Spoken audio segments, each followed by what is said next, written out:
अस्सलाम वालेकुम। Personal finance opinions YouTube channel में एक और वीडियो में आपको खुशामदीद। पाकिस्तान के अंदर इस वक्त जहां ज़ोरों की गर्मी पड़ रही है, वहीं पर बिजली का बहरान भी बहुत शिद्दत इख्तियार कर गया है और मुल्क के मुख्तलिफ इलाकों में कहीं पे 4 घंटे की लोड शेडिंग हो रही है, कहीं पे 8 घंटे की, कहीं पे इससे भी ज़्यादा लोड शेडिंग का लोगों को सामना है। गवर्नमेंट की जो कि नई गवर्नमेंट है, इसकी बात की जाए तो मैं पॉलिटिकल डिस्कशन में तो नहीं जाऊंगा, लेकिन इन जनरल अगर देखा जाए तो ये जो बिजली का बहरान है, इसका पॉलिटिकली भी इस गवर्नमेंट को बहुत ज़्यादा इसको नुकसान हो रहा है और उसकी रेपुटेशन के ऊपर बहुत ज़्यादा सवालिया निशान उठ रहे हैं। और इस हवाले से अगर देखा जाए तो गवर्नमेंट की तरफ से भी हमने रिसेंटली देखा कि इस मामले के ऊपर जो हमारी मिनिस्ट्री है, बिजली और पावर के हवाले से एनर्जी की जो मिनिस्ट्री है, और इसके अलावा बाकी मिनिस्ट्रीज़ और ख़ास तौर पे जो इस वक्त हमारे प्राइम मिनिस्टर हैं, सब की तरफ से इस पे हंगामी इक़दामात के लिए बातें हो रही हैं। और अभी रिसेंटली उन्होंने अनाउंस किया है कि वो मुख्तलिफ स्टेप्स उठा रहे हैं ताकि इस लोड शेडिंग को जून के महीने में मज़ीद कम किया जा सके। इस वक्त as per the claims of the government 3.5 घंटे तक लोड शेडिंग आ गई है और दे आर क्लेमिंग के by end of this month इसको मज़ीद नीचे ले आएंगे और बाय एंड ऑफ जुलाई इसको शायद 2 घंटों से भी नीचे ले आएंगे। Anyways, without going into the political discussion, हमने अपने असल टॉपिक पे आना है कि इस सिचुएशन के अंदर जबकि पाकिस्तान के अंदर बिजली की डिमांड बहुत ज़्यादा है, लेकिन उस जो बहरान है वो भी बढ़ता जा रहा है। तो इस वक्त पावर सेक्टर के अंदर, यानी कि एनर्जी सेक्टर के अंदर, क्या इन्वेस्टमेंट का सही वक्त है या नहीं है, तो इस बारे में हम इस वीडियो में आज बात करेंगे। सबसे पहले हम थोड़ा सा डिमांड एंड सप्लाई को अगर देखें एज ऑफ नाउ, जो हमें पब्लिकली डेटा अवेलेबल है उसकी बेसिस पे, तो पाकिस्तान के अंदर इस वक्त जो बिजली की डिमांड है वो 27,300 मेगावाट तक पहुंच चुकी है, जबकि सप्लाई 20,000 मेगावाट है। यानी कि तकरीबन 7,300 मेगावाट का शॉर्टफॉल इस वक्त है। यही वजह है कि पाकिस्तान के अंदर इस वक्त लोड शेडिंग हो रही है, ताकि इस जो डेफिसिट है डिमांड और सप्लाई के बीच में, ये जो गैप है, इसको कवर किया जा सके।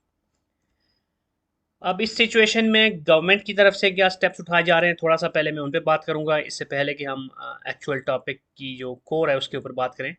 तो सबसे पहले तो लोड मैनेजमेंट का उन्होंने एक प्रोग्राम दिया है, जिसमें जिस तरह बात हो रही थी कि उन्होंने हफ्ते की छुट्टी को स्टार्ट किया है। इसके अलावा ऑफिसेज के अंदर जो बिजली के बचाव के हवाले से कुछ प्लान्स हैं, उसको एग्जीक्यूट किस हद तक किया जाता है ये तो बात की बात है, लेकिन वो भी इसमें शामिल है। इसी तरह जो मार्केट्स हैं उनको 8:30 बजे बंद करने की भी बात हो रही है। तो ये तो हो गया लोड मैनेजमेंट प्रोग्राम, और इसके अलावा जो लोड शेडिंग है उसके ज़रिए भी उसको लोड को मैनेज किया जा रहा है। दूसरा, और जो हमारे लिए हम इन्वेस्टर्स के लिए इम्पोर्टेंट पॉइंट है, वो ये है कि जो बंद हैं या तो कम्प्लीटली ऑपरेशनल नहीं है प्लांट्स, उनकी फ़ाली के लिए क्या स्टेप्स उठाए जा रहे हैं।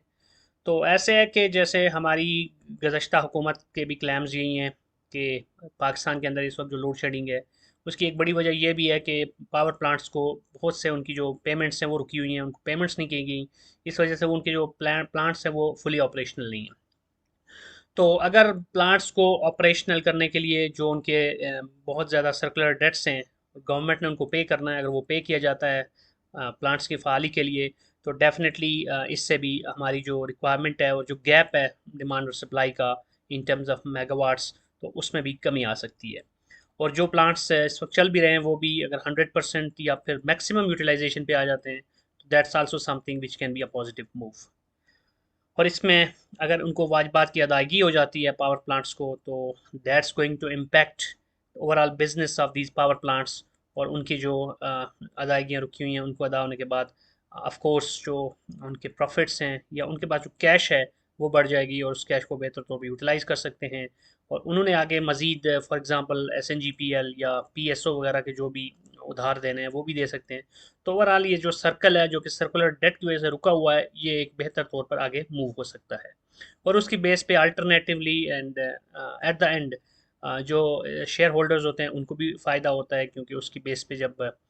कोई भी सेक्टर चलता है तो उसके शेयर की प्राइस भी बढ़ती है, कैपिटल गेन भी मिलता है। और साथ साथ कंपनीज़ को जब पे किया जाता है सर्कुलर डेट में, या उनके जो भी रिसीवेबल्स होते हैं उनको मिल जाते हैं, तो उसके बाद वो अच्छे खासे डिविडेंड भी अनाउंस करती हैं। अब सवाल ये पैदा हो जाता है कि इस सिचुएशन के अंदर जो मैंने पूरा एक कॉन्टेक्स्ट बिल्ड किया है कि इस वक्त क्या सिचुएशन है और गवर्नमेंट क्या कर रही है, तो आया हमें पावर सेक्टर के अंदर सरमायाकारी करनी चाहिए या नहीं। तो in my personal opinion this is the right time कि हम पावर सेक्टर के अंदर इन्वेस्टमेंट करें, क्योंकि जो अगले रिजल्ट्स होंगे पावर सेक्टर के वो बेहतर रिजल्ट्स होंगे, क्योंकि उनको जो सर्कुलर डेट्स हैं उसकी मद में पैसा भी मिलेगा। उसके अलावा इस वक्त जो डिमांड ज़्यादा बढ़ रही है, तो डेफिनेटली जो भी हमारे पावर सेक्टर के अंदर प्लांट्स हैं उनकी यूटिलाइजेशन भी ज़्यादा होगी और उनकी ओवरऑल सेल्स भी ज़्यादा होंगी। तो जो नेक्स्ट अपकमिंग जो ये क्वार्टर है या जो अपकमिंग क्वार्टर है उसमें हम देखेंगे कि इस सेक्टर की जो कंपनीज़ हैं उनके ओवरऑल जो रिजल्ट्स हैं वो अच्छे होंगे। और गवर्नमेंट को भी अपनी रेपुटेशन को बचाना है, या उन्होंने अपने आप को, जो कि नई नवेली गवर्नमेंट है, उसको अपने आप को प्रूव करना है, क्योंकि ऑलरेडी वो बहुत ज़्यादा इस चीज़ की वजह से टारगेट हो रहे हैं कि गुज़श्ता हुकूमत में तो कोई इस तरह की पावर सप्लाई का इशू नहीं था, तो अभी एकदम से अगर लोड शेडिंग आ गई है तो अब इनके लिए भी ये एक लिटमस टेस्ट बन गया है और इनको बहुत ज़रूरी हो गया है कि इस पावर को सेक्टर में जो इश्यूज़ हैं उनको रिजॉल्व करें। तो वी कैन एक्सपेक्ट कि आईएमएफ के साथ डील भी मुमकिन तौर पे आगे बढ़ रही है और बाकी भी कुछ चीज़ें सेटल डाउन होती जा रही हैं। तो पावर सेक्टर की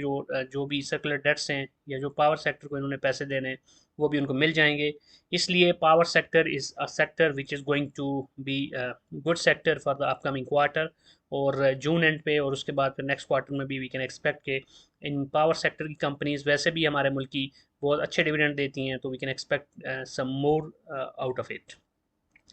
अब सवाल ये पैदा होता है कि पावर सेक्टर में अगर सरमायाकारी इन माय ओपिनियन करनी चाहिए तो उसके लिए बेहतरीन ऑप्शंस कौन से हैं। वी नो कि पाकिस्तान के अंदर पावर सेक्टर में काफ़ी अच्छी अच्छी कंपनीज़ हैं जो ऑन एंड ऑफ गवर्नमेंट की पॉलिसीज़ की वजह से या सर्कुलर डेट की वजह से और similar type of other reasons की वजह से मुख्तलिफ अवकात में बहुत ज़्यादा खसारे में भी गई हैं, और बहुत से ऐसे मौके भी आए कि उनकी जो शेयर्स हैं वो जो अपनी उनकी इंट्रेंसिक वैल्यू है उससे बहुत ज़्यादा नीचे भी गए हैं। लेकिन इन एनी केस ये जो कंपनीज़ हैं इन्होंने बहुत अच्छे डिविडेंड्स भी दिए हैं इन द हिस्ट्री, और अभी भी वो पोटेंशली हम जिस तरह मैंने बात की कि वो फ्यूचर में भी अच्छे डिविडेंड्स और अच्छा कैपिटल गेन आपको दे सकती हैं। कौन सी कंपनीज़ में इन्वेस्ट करना चाहिए, इसके लिए मैंने ऑलरेडी एक वीडियो बनाई थी जिसमें मैंने पावर सेक्टर की कुछ कंपनीज़ को डिटेल में एनालाइज किया था, और वो कुछ ऐसे शेयर्स का जिक्र किया था जो मेरे पसंदीदा शेयर्स हैं in terms of their potential capital gain and dividend pay outs. तो उस वीडियो का लिंक मैं डिस्क्रिप्शन में भी डाल दूंगा और यहाँ पर भी आपको नज़र आएगा उसका थंबनेल। तो आप उस वीडियो पे जाइए, उस वीडियो में जो भी कंपनीज़ हैं उनके बारे में आप एनालाइज कीजिए further, and then make your own investment decisions based on your own personal analysis. तो ये थी आज की ये वीडियो जिसमें पावर सेक्टर के हवाले से मैंने थोड़ी सी बात की। आई होप कि ये वीडियो आपको पसंद आई होगी। If you have any question feel free to write in to the comment section, and don't forget to subscribe to the channel and press the bell icon. Thank you.